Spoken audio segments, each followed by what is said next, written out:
Daripada beli iPhone mahal-mahal, baguslah beli emas. Akan ada orang yang marah dengan statement ni dan akan ada orang yang bersetuju. Dua-dua pun okey sebab dua-dua pun betul. Ada seorang penyimpan emas Anda Empire saya, dia cakap apa? Terima kasih atas info yang bermanfaat puan. Dulu nak simpan duit memang ada bocor. Tak payah cakap dia lah. Siapa-siapa pun termasuk saya. Kalau simpan duit, possibility untuk bocor tu sangat tinggi. Pergi jalan-jalan sikit, tap QR, tap QR, tap QR. Akhir-akhir, bila kita check account kita, bila keluar insufficient balance, habis duit aku. Jadi dia cakap apa? Sekarang simpan emas alhamdulillah terkawal.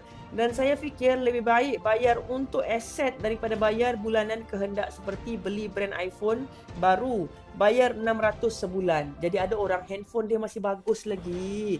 Tapi sebab ada keluar latest iPhone dan dia tengok lifestyle kawan-kawan dia, akhirnya dia pun okeylah, dia paksa diri dia beli iPhone 600, berhutang pula tu sebulan 600.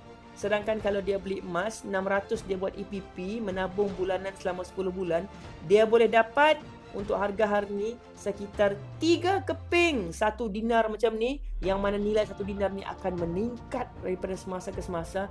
Dulu saya beli harga baru 700 lebih. Hari ni sudah menghampiri RM2,000.